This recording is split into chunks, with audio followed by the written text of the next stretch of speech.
வடக்க கூட்டு போனார் பெரியார். வடக்க போகிற இடத்துலலாம் தன்னுடைய பேச்சை அண்ணாதுரை மொழிபெயர்க்க சொன்னார். அண்ணாதுரை ஆங்கிலத்தில் மொழிபெயர்த்தார். அவருடைய ஆங்கில மொழி புலமையை பார்த்து வடக்கே இருக்கிறவங்கெல்லாம் அவரை தனியாக பேச கூப்பிட்டாங்க. அப்போ நான் எங்கள் தலைவர்கிட்ட கேட்டுக்கிறேன்னு நியாயமாக சொல்லிவிட்டு தலைவர்கிட்ட வந்து கேட்டார்.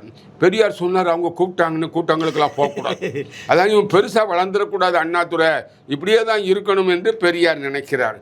பெரியார் ஒரு சர்வாதிகாரி. தன் கட்சியில் அவர் தான் சர்வாதிகாரி. என் கட்சிக்கு வந்தாச்சுன்னா நான் என்ன சொல்கிறேனோ அதை கேட்கணுமே தவிர ஏன் சொல்கிறீங்கன்னு கேட்கக்கூடாது. என் கட்சியில் சேராது இருக்கிற போது, என்னுடைய கூட்டத்திற்குள் வராமல் இருக்கிற போது என்னை பற்றி கேட்கலாம், என்னோடு விவாதிக்கலாம், என்னோடு பேசலாம். ஆனால் என் கட்சிக்குள் வந்ததற்கு பிறகு நான் என்ன சொல்கிறேனோ அதைத்தான் கேட்க வேண்டும். சுடு என்று சொன்னால் போலீஸ்காரன் சுட வேண்டும். சர்க்கிளோ எஸ்பியோ மேலே இருந்து சுடுன்னா சுடணும். இராணுவத்தில் மேலே இருந்து ஹைகமாண்ட் உத்தரவு போட்டு அதை அப்படியே பின்பற்ற வேண்டும். அதுபோன்று திராவிட கழகத்துக்கு வருகிறவனுக்கு சுத்தமாக அறிவு இருக்கக்கூடாது, சுயமாக சிந்திக்கக்கூடாது, முற்றிலும் முட்டாளாக இருக்க வேண்டும். நான் முட்டாள்களைத்தான் விரும்புகிறேனே தவிர அறிவாளிகளை விரும்பவில்லை.